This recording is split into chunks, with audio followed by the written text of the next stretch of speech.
وصلی اللہ علی سیدنا محمد وآلہ الطیبین الطاہرین اما بعد فقد قال اللہ تعالی فی کتابہ الکریم بسم اللہ الرحمن الرحیم لئن شکرتم لازیدنکم۔ ناظرین محترم، شکریہ، تشکر، شکر ادا کرنا یہ ایک ایسا کام ہے اور ایک ایسی لفظ ہے شکریہ کہ جسے ہر کوئی سمجھتا ہے اور جانتا ہے، بلکہ یوں کہا جائے کہ تجربیات اور مشاہدات تو یہ بتاتے ہیں کہ بڑے بڑے تعلقات اور رشتہ داری اور ناطے کبھی کبھار اس لفظ کے نہ ہونے کی وجہ سے بگڑ جاتے ہیں۔ تو آئیے آج ہم دیکھتے ہیں کہ شکریہ اور شکر ادا کرنا شریعت محمدی میں کس قدر اہمیت کا حامل ہے۔ شکر کے اگر معنی دیکھا جائے تو شکر کے معنی ہے اظہار نعمت کا اظہار کرنا، اس کا تصور کرنا، اور اس کے مقابل میں کفر ہے، اس کا اپوزٹ کفر ہے کہ جس کے معنی ہے چھپانا اور انکار کرنا۔ البتہ جو وسیع معنی شکر کے پائے جاتے ہیں اور جو وسیع معنی اور دقیق معنی ہے وہ یہ ہے کہ خدا کے مقابل میں بے نہایت خضوع سے پیش آنا، یعنی نہایت درجہ خضوع، اور تمام اس کی مخالفتوں سے پرہیز کرنا، یہ اہم معنی ہے۔ تو ناظرین محترم، شکریہ ادا کرنا ایک بہت اہم فعل ہے، ایک بہت اہم چیز ہے جسے پروردگار مختلف آیات میں اور اسی طرح سے روایات میں بھی پایا جاتا ہے کہ کس قدر اہمیت کا حامل ہے۔ جناب موسیٰ علیہ السلام سے پروردگار فرماتا ہے کہ موسیٰ تم میرے شکر کا حق ادا کرو۔ جناب موسیٰ علیہ السلام پروردگار کی بارگاہ میں عرض کرتے ہیں کہ اے پالنے والے، میں تیرا کس طرح سے شکریہ کا حق ادا کروں کہ تو مجھے ہر شکر کے مقابل میں ایک نعمت عطا کرتا ہے۔ اس وقت پروردگار فرماتا ہے کہ یا موسیٰ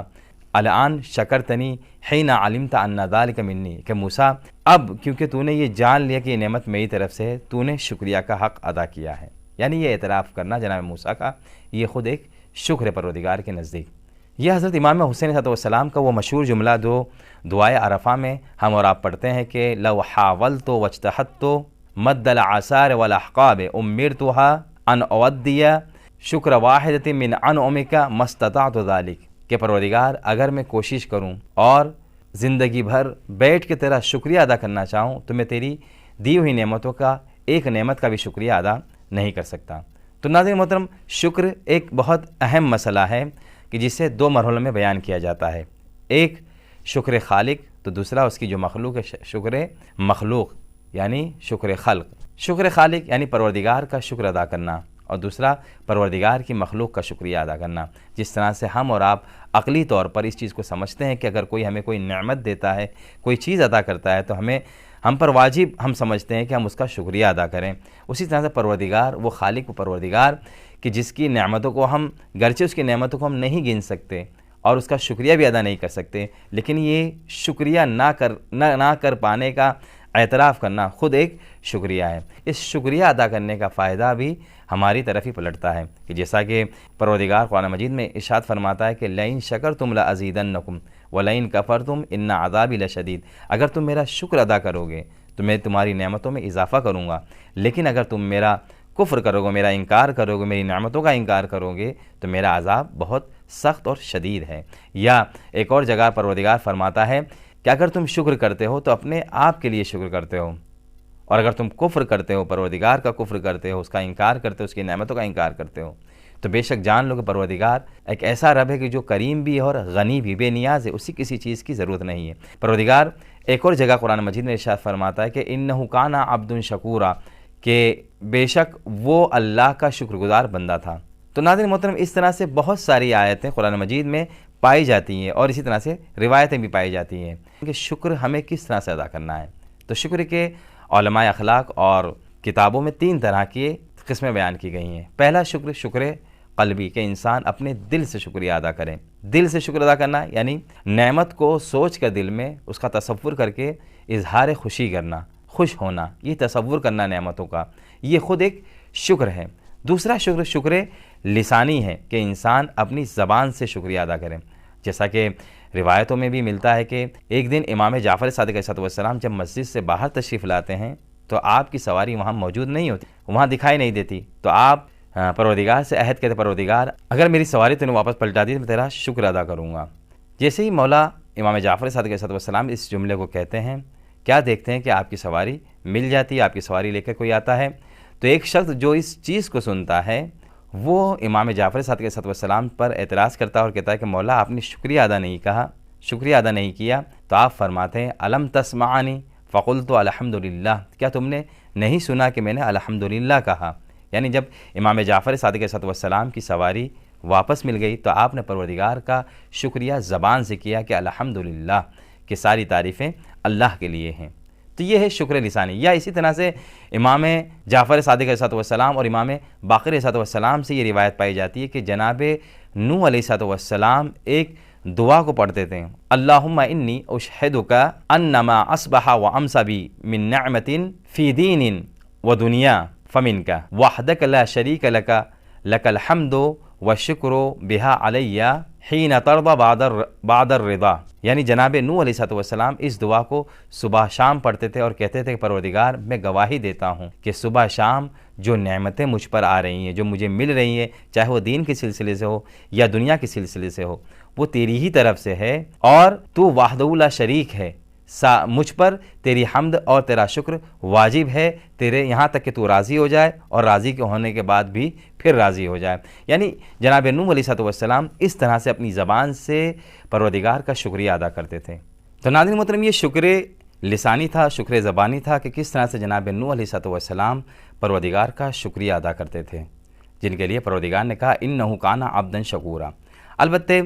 تیسری قسم جو ہے شکر کی، وہ شکر عملی ہے کہ انسان اپنے عمل کے ذریعے سے اپنے خالق کا، اپنے پروردگار کا شکریہ ادا کرے، اور اس کے بہت سارے نمونے ہمیں تاریخ اسلام میں مل جائیں گے۔ ابن عباس نقل کرتے ہیں کہ ایک دن میں نے رسول خدا کو جب جنگ بدر کا موقع تھا، یعنی شب جنگ بدر، اس زمانے میں نے دیکھا پیغمبر اکرم ایک درخت کے نیچے پروردگار کی عبادت کر رہے ہیں، مناجات کر رہے ہیں، نماز پڑھ رہے ہیں، اور میں نے نماز کی حالت میں دیکھا کہ رسول خدا کے چہرے کا رنگ زرد ہو چکا ہے اور ان کے پیروں میں ورم پڑ چکا ہے۔ میں ان کے قریب گیا تو کیا دیکھا، پیغمبر اکرم پروردگار سے دعا کر رہے ہیں، اللہم انجز ما وعدتنی، اے پروردگار جو تو نے وعدہ دیا ہے اس وعدے کو پورا کر۔ ساتھ ہی ساتھ روتے جا رہے ہیں اور عبادت پروردگار میں مصروف ہیں۔ میں نے ان سے قریب ہو کر کہا، یا رسول اللہ، آپ تو اللہ کے نبی ہیں، پروردگار نے آپ کے سارے گناہ معاف کر دیے ہیں، آپ پروردگار کو اس طرح سے یاد کر رہے ہیں۔ تو رسول خدا صلی اللہ علیہ وسلم نے جواب دیا، افلا اکون عبدا شکورا، کیا میں پروردگار کا عبد شکور نہ بن جاؤں، یعنی پروردگار کا شکر گزار بندہ نہ ہو جاؤں؟ یا اسی طرح سے ایک شب کا واقعہ ہے کہ خلیفہ دوم یعنی عمر جو ہے پیغمبر اکرم کی خدمت میں آتا ہے اور کیا دیکھتا ہے کہ پیغمبر اکرم کو بخار ہے، آپ بیمار اور مریض ہیں، اور آ کر کہتا ہے کہ یا رسول اللہ، آپ کو تو بہت زیادہ بخار ہے، آپ بہت زیادہ بیمار ہیں۔ تو پیغمبر اکرم صلی اللہ علیہ وسلم نے جواب دیا کہ اس کسالت اور اس بیماری کی وجہ سے بھی میں نے اپنے اس 30 سوروں کو، کہ جسے میں روزانہ شب میں پڑھتا ہوں، جس میں سب طوال یعنی وہ 7 سورے بھی ہیں جو سورہ بقرہ اور سورہ آل عمران، نساء، اس طرح کے جو بڑے سورے ہیں وہ بھی شامل ہیں، میں نے اس کو بھی ترک نہیں کیا۔ تو عمر کہتا ہے کہ کیا آپ تو اللہ کے نبی ہیں، آپ اللہ کے رسول ہیں؟ تو رسول خدا نے فرمایا، افلا اکون عبدا شکورا، کیا تم نہیں چاہتے کہ میں اللہ کا شکر گزار بندہ رہوں؟ یعنی پیغمبر اکرم صلی اللہ علیہ وسلم نے ہمیں اس طرح سے تعلیم دی کہ پروردگار کا شکر یہ ہے کہ ہم اس کی عبادت کر کے نہایت درجہ خضوع و خشوع سے اس کے سامنے پیش آئیں اور اس کی عبادت کر کے شکر ادا کریں۔ اور اس طرح کے بہت سارے واقعہ آپ کو مل جائیں گے تاریخ میں، جیسا کہ یہی واقعہ کہ ام سلمہ ایک شب کا واقعہ نقل کرتی کہ میں نے رات میں دیکھا کہ رسول خدا میرے گھر میں اپنے بستر پر نہیں ہیں، تو میں نے ان کو تلاش کیا کہ کہاں ہیں وہ۔ رات کی تاریکی میں نے دیکھا کہ ایک گھر کے ایک کونے میں، ایک گوشے میں پروردگار کی عبادت میں مصروف ہیں اور پروردگار سے اس طرح سے دعا کر رہے ہیں، گریہ وزاری کر رہے ہیں، اشک جاری ہیں آنکھوں سے، اور آپ فرماتے ہیں کہ اللہم ولا تکلنی الی نفسی طرفۃ عین ابدا، کہ پروردگار مجھے پلک جھپکنے کے برابر بھی اپنے حال پہ نہ چھوڑ دینا۔ ام سلمہ کہتی ہے کہ میں آگے بڑھی اور رسول خدا سے دریافت کیا کہ میرے والی و سرپرست، آپ اللہ کے نبی ہیں، آپ سے کوئی گناہ سرزد نہیں ہوا، آپ اس طرح سے پروردگار سے دعا کر رہے ہیں؟ تو رسول خدا صلی اللہ علیہ وسلم نے فرمایا کہ اے ام سلمہ، جناب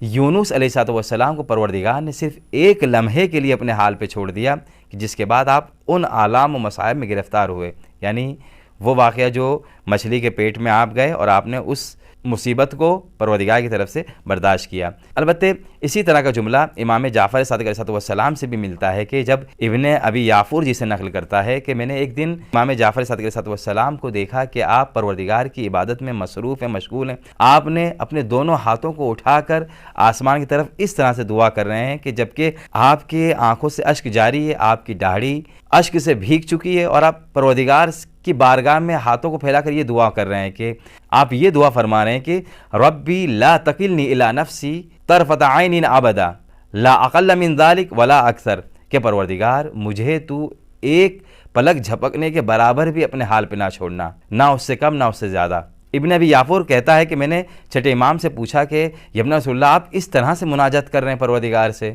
تو امام نے جواب دیا کہ جناب یونس علیہ السلام پروردگار نے صرف ایک لمحے کے لیے ان کے حال پر چھوڑ دیا کہ جس کی وجہ سے انہوں نے ترک اولا کیا اور ان آلام و مصائب میں گرفتار ہو گئے۔ تو ابن ابی یافور کہتے ہیں کیا یونس نے کفر کیا تھا؟ چھٹے امام فرماتے ہیں کہ اگر کفر کرتے تو کفر کی موت تو ہلاکت کی موت ہوتی ہے، انہوں نے صرف ترک اولا کیا تھا۔ تو ناظرین محترم، ہمیں پروردگار کا شکریہ ہر حال میں کرنا چاہیے،